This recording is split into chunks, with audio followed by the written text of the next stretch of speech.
다시 한번 말씀드리지만 기독교는 배워서 가르쳐서 교훈을 가져서 어떤 걸 이뤄가는 종교가 아니라 예수라는 하나님의 아들과 연합됨으로 말미암아 하나님이 그 아들 안에서 이루시고 완성한 것이 그들에게 전가가 되는 것입니다. 값없이. 따라서 기독교의 핵심적 교리는 바로 연합, 그리스도와 연합, 그리스도와 하나, 여기에 핵심적 우리의 성도의 사활이 걸려 있다는 것을 여러분이 반드시 인식을 하셔야 돼요. 그래서 포도나무와 가지의 비유를 시간 있으면 너무 깊이 읽어보세요. 나는 포도나무요, 너희는 가지라 그러지. 가지가 포도나무에 붙어 있지 아니하면 다 말라서 밖에서 사람들이 모아다 불에 던져 살라버린다고 얘기합니다. 붙어 있어야 된다는 거예요. 그럼 열매를 절롱해낸다고 그렇게 얘기를 하고 있다. 이게 연합적인 원리를 내게 지금 얘기해 주고 있단 말이에요. 요한복음 14장을 보면은 주님이 내가 너희를 위하여 거처로 예배하러 간다고 하니까 도마가 가서 이렇게 묻습니다. 그 길을 우리에게 알려주세요. 이렇게 얘기하니까 주님이 뭐라고 대답합니까? 내가 곧 길이요 진리요 생명이라고 이렇게 얘기하죠. 이 말씀을 통하여 기독교는 가르침도 아니고 교훈도 아니고 한 사람과의 연합, 한 인격과의 관계성에서 모든 문제가 발생되고 사라진다는 것을 보여주고 있습니다. 그 길이 어떤 길입니까? 우리에게 가르침을 주소서 이렇게 도마가 물으니까 어떤 가르침을 주는 것이 아니라 내가 곧 길이요 진리요 생명이라고 말씀하시는 거예요. 그러니까 그 주님과 연합되지 않고 하나가 되지 아니하면 아무것도 할 수가 없는 것입니다. 그래서 이 교회를 그리스도의 몸된 교회라 얘기하고 우리는 그 몸의 지체라 그러고 그 몸의 머리가 예수 그리스도라고 얘기해요. 한 몸, 유기체란 말입니다. 그러니까 우리는 그 몸의 지체라 그러니까 지체, 팔이 몸을 떨어서 나가서는 안 되잖아. 안 되는 게 아니라 죽은 거예요. 그러면요. 붙어 있어야 된단 말입니다. 예수 믿는다는 게 그걸 인지하는 거예요. 내가 어떤 존재를 깨닫는 거란 말입니다. 내가 그 예수를 섬기는 것은 바로 떨어져 있는 거예요. 그래서 오전에 말씀드린 것처럼 신랑, 씨, 생명을 내 안에 가지고 있어야 내가 생명을 잉태하여 산출하지 그 씨가 아무리 줘도 내 밖에 있는 대상으로 있으면 절대 내 안에 생명이 잉태되지 않는다는 것을 여러분이 아셔야 된다는 말입니다. 그걸 강조하기 위해서 이 6장을 보면 그리스도와 합하여 그리스도와 연합하여 그리스도와 함께 그리스도 안에서 그리스도로 말미암아 이 단어가 계속 반복되어 사용되는 것을 볼 수 있단 말입니다. 합하여 연합하여 함께 하나가 되고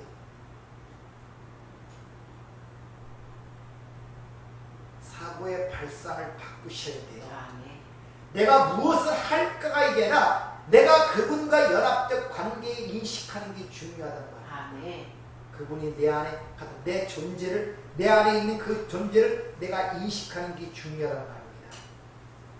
그러한 것은 하나님의 나라의 하나님의 백성을 만들어내는 하나님의 구원의 메커니즘을 이미 창세 전에 세웠다고 성경은 이야기를 하고 있습니다.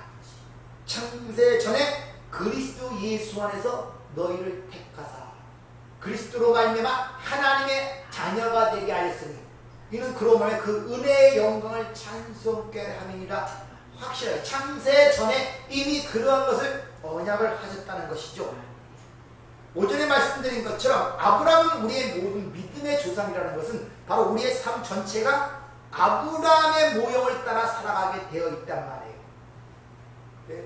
오전에 말씀드린 것처럼 창세기 22장에 보면 이스마엘과 이삭의 얘기가 나온단 말입니다. 그 이야기는 단순한 이야기가 아니라 이스마엘은 율법을 상징하는 것이고 약속의 후손을 준 이삭은 은혜를 상징하는 거예요. 둘 사이에 다툼이 일어나죠. 이스마엘이 이삭을 희롱하잖아요. 그래서 하나님이 이스마엘을 내 집에서 쫓아내라 그래요. 율법이 은혜에 의하여 쫓겨나는 사건이 보여진단 말입니다. 그 사건을 통하여 아브라함은 제일 먼저 난 이스마엘, 율법 속에 묶여있다가 하나님의 약속의 후손인 예수 그리스도 그 은혜에 의하여 풀려나는 상황을 그렇게 그려주는 거예요. 그리고 그 약속의 후손으로 말하면 너가 어떻게 자유인이 되는가를 가리키기 위하여 22장의 모리아산에 이 상을 번제로 바치라는 사건이 거기서 벌어지는 거예요. 그러니까 그림으로 그려주는 거라면 이것이 인하여 너희가 구원받는 방법이라고. 근데 그 22장에 보면 이스마엘과 이삭의 얘기가 나오다가 갑자기 이방인 아비멜렉과의 언약이라는 그 이야기가 나오죠. 우물을 두고 이방인 아비멜렉과 아브라함이 언약을 맺는 장면이 21장에 나오잖아요. 거기서 보면 그 언약을 맺는 장소를 부엘세바라고 이름을 짓는 것이 거기에 나옵니다. 이 우물이라는 것은 광야에서 목축업을 하는 사람들은 자신의 생명뿐 아니라 짐승의 생명을 좌우하는 게 우물입니다. 성경에서는 우물을 하나님의 말씀으로 상징하는 곳이 여러 군데 있단 말입니다. 그러니까 지금 아브라함은 이방인 아비멜렉과 사막 한 가운데서 우물을 두고 언약을 맺는 모습이 거기에 그려져 있는 거예요. 근데 그 언약을 맺는 그 장소를 부엘세바라고 그래요. 근데 부엘세바라는 것은 히브리적 사전적 의미로 얘기하면 7 우물이라는 뜻이란 말입니다. 근데 거기 장면에 보면 우물이 7개가 없습니다. 하나만 있어요. 거기 보면 우물이라는 이 베르라는 히브리어와 7을 뜻하는 세바라는 단어의 합성어 부엘세바란 말입니다. 그런데 지금 이 아브라함 시대는 지금 우리가 생각한 숫자의 개념으로 생각하면 안 된다고 말씀드렸죠. 왜? 그때는 아라비아 숫자가 없었어요. 성경에 나오는 모든 숫자는 하나의 상징적, 언어적, 단어적 의미를 갖고 있단 말입니다. 그래서 7, 12, 14만 4천, 40 이건 전부 다 어떤 의미를 갖고 있는 단어로 사용을 해야 된단 말입니다. 여러분에게 말씀을 드렸지만 세바, 이 7이라는 단어는 성경에서 항상 안식, 약속, 언약, 맹세라는 의미로 세바, 7이 그렇게 사용됐다고 얘기했죠. 그게 안식의 수로 히브리인들의 사고 방식이 그렇게 갇혀있단 말이에요. 그래서 히브리인들에게 세바 7이라 그러면 우리처럼 하나, 둘, 셋 7개라는 것이 아니라 안식, 언약, 맹세라는 개념으로 그 숫자를 받아들이고 있단 말입니다. 그래서 부엘세바는 7 우물로 번역하면 안 되고 언약의 우물, 맹세의 우물로 해석하는 것이 더 합당하다는 것입니다. 그러니까 부엘세바는 언약의 말씀을 상징하는 개념이란 말이에요. 7 우물이라는 뜻이. 그래서 창세기 1장의 첫 창조를 7번 말씀하세요. 하나님이 이르시되, 하나님이 이르시되. 그리고 아브라함에게 약속의 후손을 약속할 때 아브라함과 이삭과 야곱을 통해 7번 말씀하십니다. 예수님이 가상치론 십자가에서 7번 말씀하시죠. 또 뭡니까? 요단강은 나만 장군이 요단강에서 7번 씻고 나오고 여기서 7번 돌 때 무너지죠. 다 7이라는 건 전체가 뭘 얘기하는 것입니까? 하나님의 언약에 관한 내용이라는 걸 우리에게 보여주고 있다. 그래서 신약을 읽을 때는 구약을 읽을 때는 7이라는 단어가 나오면 그런 언약의 말씀이라는 개념 속에서 그걸 보면 그것이 제대로 보인단 말입니다. 그렇게 언약을 둔 맹세 부엘세바로 이름을 짓는 것은 바로 왜? 거기가 하나님의 언약의 말씀, 언약의 맹세라는 그것을 그 언약하는 그 장소를 이름을 그렇게 졌다는 것은 그 앞에 있는 사건, 즉 이스마엘과 이삭의 사건을 통과하면서 진리가 무언가를 깨달았단 말이에요. 그래서 언약을 맺으면서 부엘세바, 언약의 말씀이라는 것을 거기에 장소로 지명으로 지정하고 있단 말입니다. 그것을 이방인 아비멜렉과 언약을 맺는 장면으로 지금 우리에게 보여주고 있는 이스마엘과 이삭의 사건을 통하여 율법에서 어떻게 해방이 되는가를 보여줬다면 또 이 이방인과 언약을 맺는 그 모습은 그 진리를 알아는 것이 어떻게 알아먹는가를 보여주는 게 언약의 그 관계 속에서 우리에게 지금 보여주고 있단 말입니다. 그러면서 거기서 어린 양 7이 등장하죠. 안 읽어보셨습니까? 이거 안 읽어보면은 아무런 의미가 없어요. 그 내용을 하고 이런 내용이 있다는 걸 알아야지 거기서 얘기하는 게 뭔가를 알아듣지. 아니면 그런 내용이 있는지도 모르는데 그때 7양이 등장했는가 안 무슨 걸로 알겠습니까? 거기서 7 어린 양이 등장한단 말입니다. 근데 그 7 세바라는 것도 7 숫자로 생각하지 말고 뭘로? 언약의 양. 누굴 상징하겠습니까? 예수 그리스도. 그러니까 이 우물이 내가 판 것이라는 증거는 바로 그 어린 양으로 인하여 내게 주신 하나님이 내게 파기한 증거라고 어린 양의 피를 거기서 내놓는 모습이 7 어린 양이 거기에 등장하는 것이란 말입니다. 다 예수 얘기예요. 전부 다. 그러니까 우물, 하나님의 말씀, 생수를 우리가 가질 수 있는 유일한 방법은 오직 십자가에 주신 어린 양으로만 증거가 될 수 있다는 것입니다.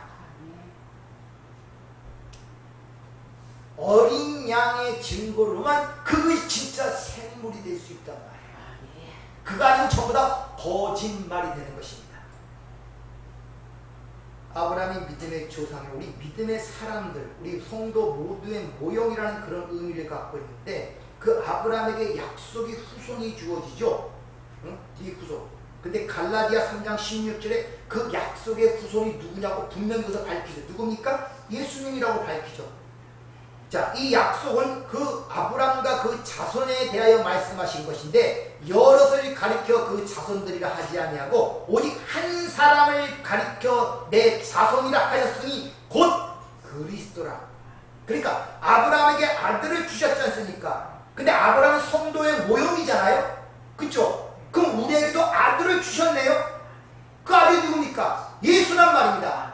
그래, 아브라함이 그 아들을 주신 다음에 그 아들을 제물로 바치라고 그러잖아요. 그럼 여러분에게 그 예수를 줬으면 그 예수를 하나님 뭡니까? 아버지께 바치라는 거예요. 제물로 육신이 온 예수를 죽어야 한다는 사실을 깨달으란 말입니다. 섬기는 대상이 아니라. 근데 아들을 줬더니 그 신으로 섬기고 있어요. 그래서 그 아들을 갖다가 네 가슴에 칼을 꽂듯이 네 자신이 거기서 아브라함이 그 아들의 칼을 꽂으면서 자기가 거기서 같이 죽는 거예요. 이런 하나님의 숨겨진 십자가의 비밀, 복음의 비밀을 알지 못하니까 그 얘기를 잘 안 해요. 하나님께 믿음으로 이삭을 드렸다고 했고 마치 아브라함이 믿음을 갖고선 그 자기 사랑하는 아들을 바친 것처럼 아니 자기 아들을 사랑을 인물로 바치는 사람이 어디 있어요? 그런 종교가. 그렇게 뿐이 이해를 못한다니까요. 사람들이요. 성경은 분명히 그 아들이 그리스도라고 얘기하는데 그러면 그 육신을 가진 그 이삭 단순한 혈통적 그걸 얘기하는 것이 아님을 알아차려야 되잖아요. 우리 성도에게 바로 하나님의 아들을 주신다는 말과 같은 거예요. 이것이 요한계시록 12장에서 교회인 여자가 바로 철장으로 만국을 다스릴 아이를 낳는 모습으로 그려지는 것입니다. 근데 하나님이 그 아들을 자기에게 번제로 드리라고 합니다. 즉 아브라함이 그 진리를 알게 되자 아들로 주신 그 약속의 후손을 죽이라고 하는 것입니다. 율법에서 은혜로 하나님의 벗어나 자유를 얻게 된 자들은 육신으로 온 그 예수가 죽게 된단 말이에요. 죽이게 된단 말입니다. 내 밖에 신의 대상으로 섬기는 것이 아니라. 이 역설을 여러분이 이해하셔야 되는데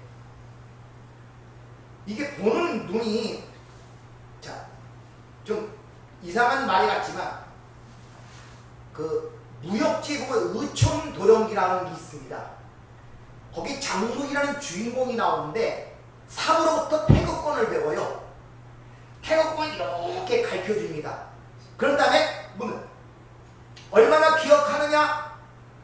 3할뿐이 기억 못하겠습니다. 다른 사람들은 아니 가르쳐주면 기억을 많이 해야 되잖아요. 그래야 그래. 근데 그 기억을 점점 잃어버려요. 또 가르쳐줍니다. 몇 달을 기억하느냐? 이제 1할만 기억합니다. 또 가르쳐줍니다. 얼마나 기억하느냐? 아무것도 기억 못합니다. 이게 무슨 말입니까? 내가 그거와 하나가 됐단 말이에요. 하나. 합치가 된 것이 다 잃어버린 거예요. 내가 됐으면 다 잃어버린단 말입니다. 내가 그걸 기억하고 있으면 내가 아니라 다른 거란 말입니다. 그것이 여러분들.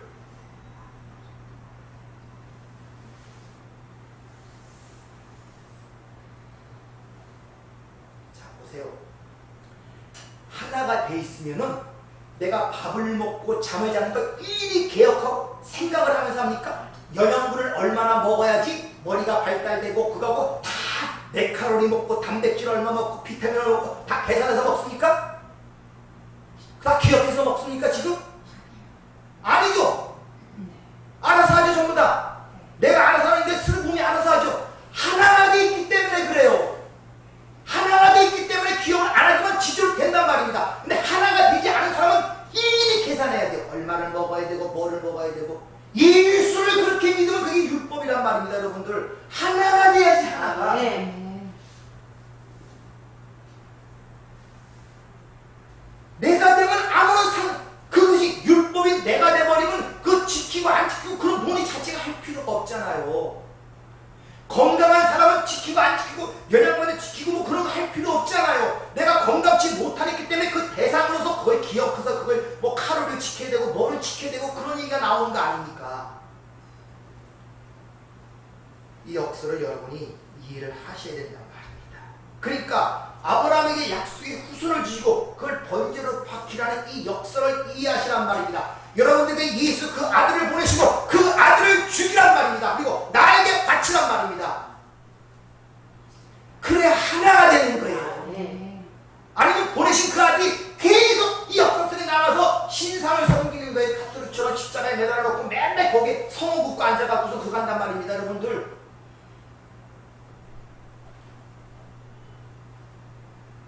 열왕기상 18장을 보면 엘리야 때 기근이 옵니다. 근데 3년 반 후에 비가 쏟아지는 내용이 있죠. 3년 반, 예수님의 공생애가 3년 반이었죠.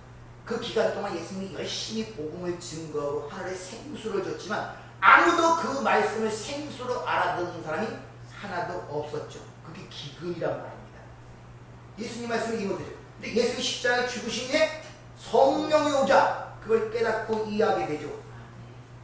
그러니까 하나님의 은혜가 임하기 전에 성령이 우리의 의기들은 어떤 하나님의 말씀도 표피적으로 들려지게 된 것입니다. 율법적으로 들려지게 된단 말입니다. 그걸 기근이라고 해요. 기근. 말씀의 기근. 성경에서 기근이 나올 때 전부 다 말씀의 기근입니다. 생수의 기근.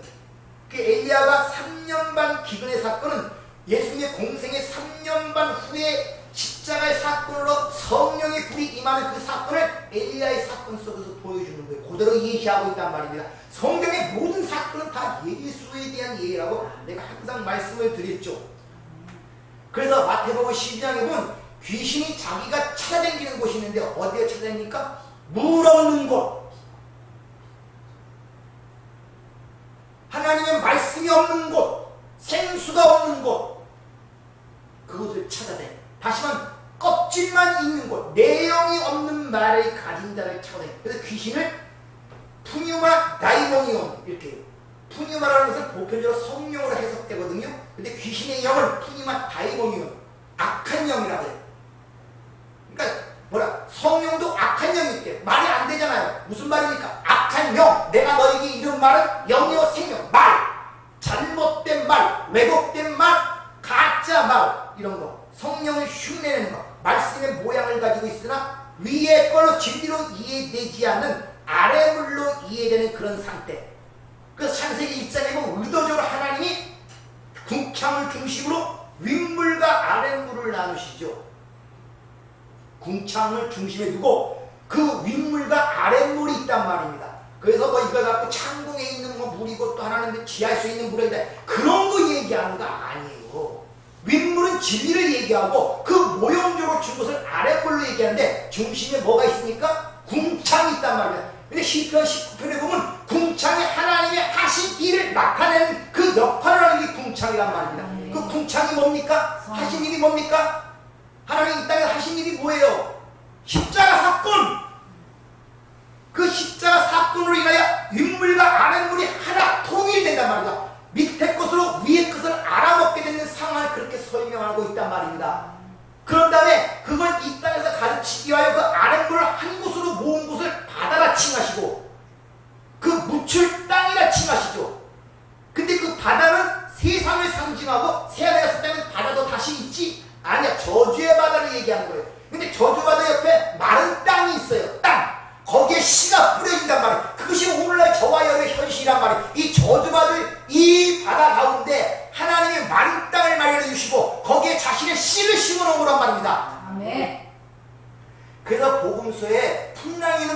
대한 얘기가 그렇게 많이 나오는 거예요. 내용 없는 그 말, 그걸 에코, 메아리라고 하죠. 앵무새 소리.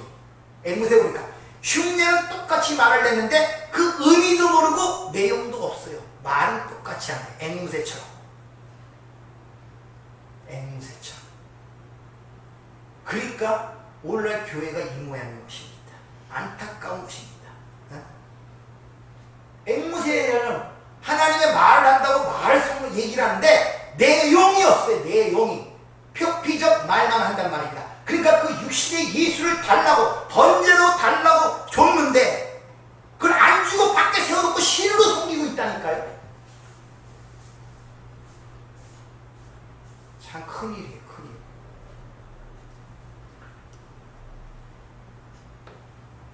하나님께서 그런 것들을 깨우치기 위하여 십자가 사건 위에 성령이 진리영이 이 땅에 오신 것입니다. 이게 우리 눈과 귀를 열어 이제 하나님이 하시는 말씀을 얼마든지 알아들 수 있는 자가 됐다는 거예요. 그 진리의 영이 내 안에 있잖아요. 성령이 있기 때문에 성령이 말씀하시는 거, 하나님이 말씀하시는 걸 알아먹을 수가 있는 거예요. 내가 한국어를 갖고 있기 때문에 한국말은 다 알아듣는단 말입니다. 하나님의 성령 진리의 영을 갖고 있기 때문에 하나님의 말씀을 다 알아듣는단 말입니다. 그 기간을 한때 두때 반 또 42달 3년 반 1260일 이것을 양육의 기간이라고 성경은 그렇게 기록을 하고 있습니다. 이런 이야기들은 이미 구약서 다양한 사건을 통해 왔는데 엘리야가 있던 엘리야의 이야기 속에서 사르밧 과부의 이야기가 있죠. 그리고 하나님의 백성들을 한때 두때 반 1260달 어떻게 양육시키는가를 그 사르밧 과부의 이야기를 통해 이미 보여주고 있단 말입니다. 이 과부는 거기서 기근이 맞아 이제 먹을 양식 딱 한 줌만 있어요. 이거 먹으면 죽어야 돼요. 그러니까 그만큼 이 과부는 비어진 상태예요. 과부가 성경에 의하면 가장 가난하고 불쌍한 자 중에 고아와 과부라고 그러죠. 과부가 마지막 식량 한 줌을 갖고 있어요. 그러니까 그는 그만큼 밑바닥으로 내려간 자임을 우리에게 상징적으로 보여주고 있단 말입니다. 이제 그 한 줌을 먹고는 더 이상 없기 때문에 죽음으로 들어가야 한다는 사실을 알고 있는 자란 말입니다. 근데 그에게 엘리야가 찾아와 완전히 더 죽음을 완전히 선언해버리네. 마지막 그것을 내게 내놓으라는 것입니다. 마지막 그것까지도. 왜 그렇습니까? 그게 죽음이란 말입니다. 왜? 성도의 생명은 예수에 의해서만 살아가는 존재를 가리키고 있기 때문에 그가 이 땅에서 자기의 생명의 존재를 의지하고 있는 것은 하나도 허락하지 않는 것입니다. 다 내놔야 돼요. 그래서 마지막 그것까지도 내놓으라 하시는 거예요. 그러자 하나님이 그 은혜가 그에게 임하는 어떤 상황이 발생하느냐. 왕상 11장 14절 이스라엘 하나님 여호와의 말씀이 나 여호와가 비를 지면에 내리는 날까지 그 통의 가루가 떨어지지 아니하고 그 병에 기름이 없어지지 아니하리라 하셨느니라.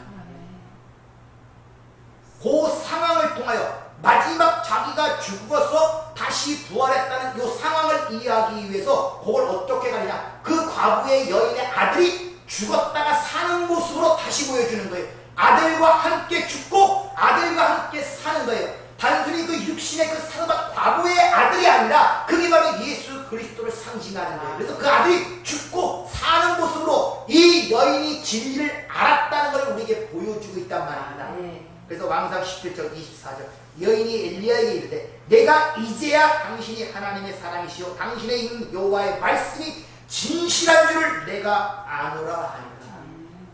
깨달았다.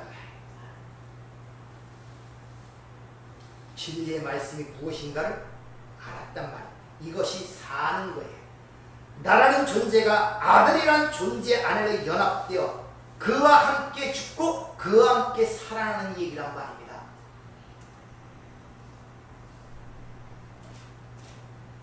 이와 같이 위의 물, 은혜, 담비는 항상 진리의 말씀을 우리에게 가르쳐주고 있단 말입니다. 그래서 이른비와 느른비, 비에 대한 이야기가 구약 성경에 많이 나오는 거예요. 성도는 하나님과 연합된 상태로 새로운 새 생명 가운데 사는 사람이란 말입니다. 예수와 함께 부활했죠. 그 부활한 존재가 어떤 존재겠습니까?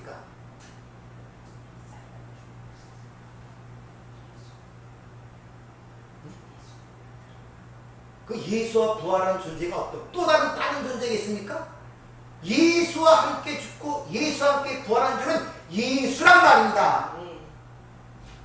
그 아들의 형상을 본받게 미리 정하셨다고 그러잖아요. 우리는 다른 존재로 예수 안에서 부활하는 것이 아니라 또 다른 존재로 부활하는 것이 아니라 새로운 나인데 그 새로운 나는 그리스도 예수. 왜? 하나님의 아들은 예수밖에 없단 말입니다. 네. 예수로 부활하는 거. 아멘.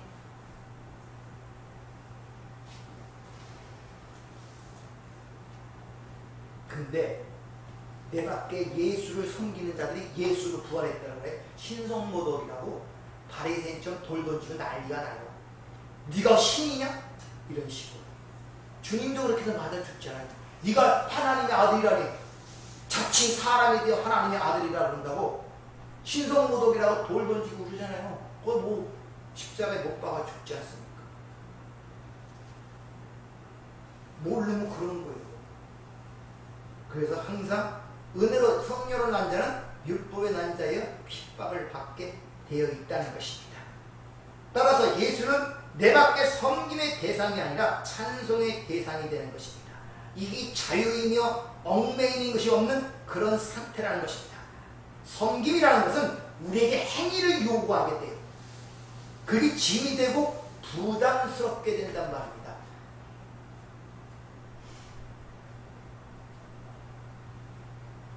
요한복음 16장 16절에 보면 이런 말씀이 있습니다. 조금 있으면 너희가 나를 보지 못하고 조금 있으면 또 나를 보리라. 조금 있으면 나를 보지 못하는 나가 있고 조금 있으면 나를 보는 나가 있단 말입니다. 그게 무슨 말이냐? 즉 예수님이 노고스, 즉 어떤 그 하나님을 담곤 그릇으로 그 예수가 담곤 그 안에 하나님을 보지 못하고 그 안에 생수를 보지 못하도록 3년 반 동안 그대로 내두시고 그 예수를 알아보지 못하는 가운데 그 예수를 죽도록 내버려 두시는 거예요. 죽이도록. 그래서 바리새인이 예수를 죽이도록 내버려 두시는 거란 말입니다. 아브라함은 유대민족의 조상 아니에요. 유대민족 조상이라고 하잖아요. 거기에 약속의 후손을 줬더니 줘놓고 그 예수를 또 번제로 바치라 그러잖아요. 똑같은 상황이란 말이에요. 유대민족 중에 그 예수가 메시아를 줘놓고 그들이 모르게 알지 못하도록 그냥 내버려 둔 다음에 그들이 그 예수를 죽이도록 만들잖아요. 똑같은 상황이 지금 반복되는 거예요. 지금요. 그런데 그렇게 그 내가 준 예수를 죽이라고 줬더니 그걸 막는 사람이 누굽니까? 베드로. 그러면 안 된다는 거예요. 그 주님 뭐랍니까? 사탄이라고 하는 거예요. 네가 나를 못 죽게 하는 것이 사탄이고 네가 나를 철저하게 3번 부인해야 너는 사는 거야. 이것이 예수의 심장에 우리가 칼을 꼽는 거. 너는 철저하게 나를 부인해야 돼. 나를 죽여야 돼. 예수를 어떻게 죽이지? 그건 신의 아들이고. 전부 다 육적으로 봐서. 육신이 없고 예수 지금 어디 있습니까, 여러분들? 근데 무슨 칼을 꽂고 죽인다는 그 말이 어떻게 우리가 여기서 그게 현실 적응이 되겠냔 말이에요, 여러분들. 아브라함이 그 이삭에게 칼을 꼽는 그 모습이 여기서 어떻게 그게 적용이 되겠냔 말이에요, 육신적으로 생각하면은. 참 답답한 것이죠. 그러니까 하나님께서 전부 다 왜곡이 되는 거예요. 영어를 보지는 못, 이해를 못하는 거예요, 전부 다. 그 로마 시대에 그랬죠. 예수의 살과 피를 낸다고 성찬식을 행하니까 밖에서 보십니까? 저 사람의 피를 갖고 살을 먹는 이상한 종교를 해갖고 얼마나 많이 핍박했습니까? 못 알아먹으니까 살과 피를 내한다 그러니까. 성경에는 내 살을 먹고 내 피를 마시지 않고는 영생이 없다고 그러잖아요. 그 유로는 어떻게 그걸 해석하냔 말이에요. 예수의 살이 없고 예수의 피가 지금 어디 있냔 말이에요. 그걸. 목숨을 걸고 예수를 지키겠다는 베드로에게 네가 나를 3번 부인하리라 이렇게 말씀하시죠. 율법으로 오고 죄인의 대표로는 그 예수를 지키려고 하면 그거 사탄이 되는 것입니다. 예수님은 율법으로 오신 것이고 죄인의 대표로 와서 죽으신 거란 말입니다. 근데 그를 죽지 않게 지키려는 것은 사탄의 짓이란 말입니다. 반석이라는 이런 이 베드로는 바로 교회의 기초가 되기 때문에 네가 3번 완벽한 부인해야 예수와 연합된 새로운 나라로서 살아난다는 걸 그렇게 가르쳐주고 있다는 말입니다. 그래서 십자가의 이전의 예수, 육의 예수는 반드시 죽어야 함을 그에게 가르치는 거예요. 근데 인간적인 감정과 육적인 생각으로 왜 우리 위대한 선생이 죽어야 되느냐, 그렇게 생각을 합니다. 왜 내가 섬기는 예수가 왜 죽어야 되느냐, 내 밖에 신상을 만들어 놓고, 내가 만든 신상을 만들어 놓고 살아있는 존재도 아닌데 자오지가 뭔가 다 만들어 놓고 밖에 있는 거 섬기는 거예요. 자오지가. 여러분, 기독교인들이, 그리스도인들이 예수를 믿는다 그러지만 이 실체를 벗겨보면 얼마나 전부 다 우상숭배에 빠진지 아십니까? 나를 영으로 이해하지 못하니까 전부 다 형상으로 만들어 머릿속에서 섬기고 있다니까요. 내 밖에 신으로. 그거 우상숭배인 줄 몰라요. 그리고 그것을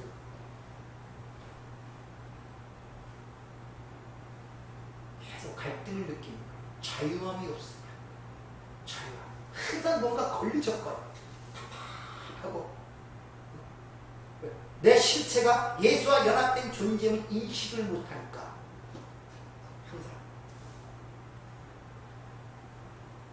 조금 있다가 또 나를 본다는 또 다른 나가 거기서 나오죠. 그때 보인다고 얘기합니다. 그것이 뭡니까? 바로 예수 그리스도가 십자가에 죽으시고 영으로 오셔 연합된 나, 교회의 지체가 된 나. 그때 봤다 그러는데 그때 뭐 예수가 형체로 보입니까? 예수가 다시 와서 연합이 됐는데 오순절 후에 예수가 형체로 보이냔 말이에요. 거기서 예수 보입니까? 눈으로? 만져집니까? 근데 15순절 이후와 전과 어느 쪽이 더 확실하게 예수의 임재가 드러납니까?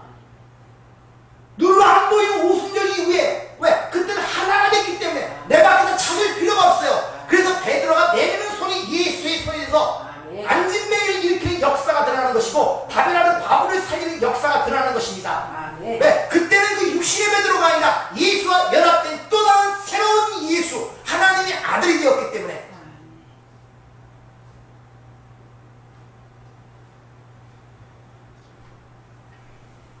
그래서 예수님은 어떤 모형으로 와서 내가 내 백성을 이렇게 만들어낼 거야를 보여주기 오신 분이에요.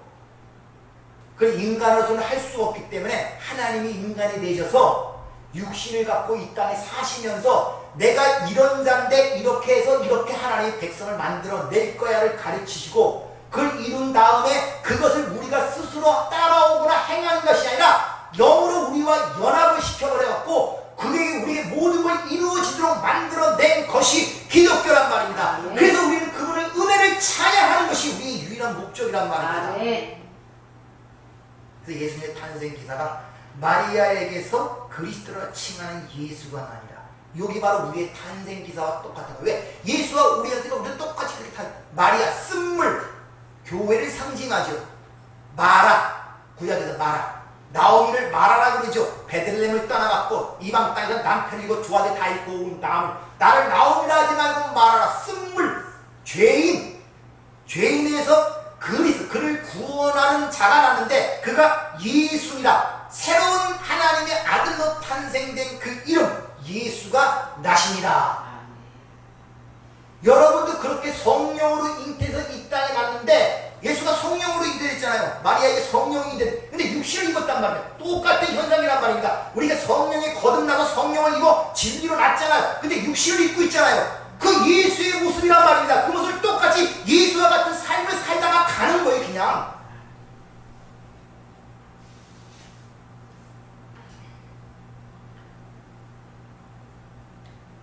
예수와 함께 죽고 그리스도 예수로 살아나는 것.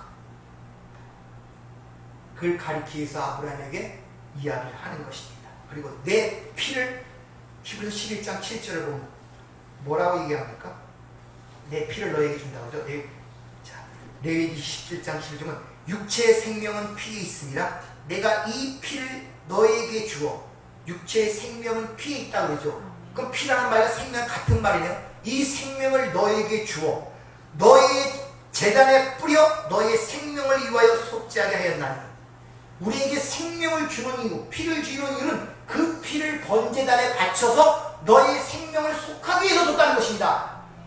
그 피는 하나님이 주신 피, 하나님의 생명만이 그렇게 할 수가 있어요. 누구? 예수! 그 예수를 주신 이유가 뭐라고요? 제단에 뿌려 너의 죄를 속하기 위해 줬단 말입니다. 근데 그 예수를 십자가에 죽지 못하도록 자꾸 바뀌어놓고 섬기면 그게 어떻게 예수가 되겠, 사는 예수가 되겠냔 말이에요. 생명은 피에 있으므로 피가 죄를 속하리라. 그래서 그 안에 생명이 있어서니 그 사람들의 빛이라. 요한복음 1장 4절이죠. 그 생명이 우리 안에서 어떤 일을 하느냐. 창세기 1장에 빛이 나타나자 창조가 일어나죠. 빛과 어둠이 갈라지고 윗물과 아랫물이 갈라지고 바다와 땅이 갈라지고 거기에 씨가 뿌려지고 창조가 일어나죠. 그 생명이 우리 안에서 빛이 돼서 여러분을 지금 새롭게 그 창조로 만들어가는 거예요. 어디까지? 제7일째 하나님이 안식한 순간까지 지금 이끌어가는 과정 속에 있단 말입니다. 그것이 무언가를 가리키기 위하여 하나님이 친히 육신을 입으시고 이 땅에 오셔서 3년 반 공생애를 통하여 그걸 보여준 거예요. 보여주고 우리와 연합이 되어 들어와갖고 우리의 삶을 그렇게 끌어가면서 삶 속에 나타난 다양한 여러 가지 사건과 사건을 통해 그 은혜를 발견하고 깨닫게 하고 있단 말입니다.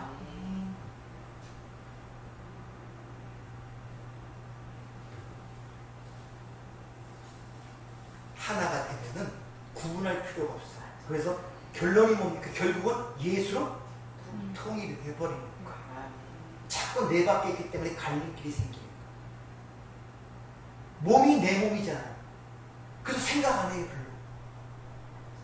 수술하러 가기 때문에 먹어주면 알아서 양분이 필요한 데도 보내주고 소화시켜주고 필요할 때 자기 하고 갈증 느끼게 하고 그러죠. 아, 내가 물을 먹어야 되겠다 이런 생각 내가 계획해서 하는 거 아니잖아요. 왜? 하나가 되어 있기 때문에. 하나가 되어 있기 때문에.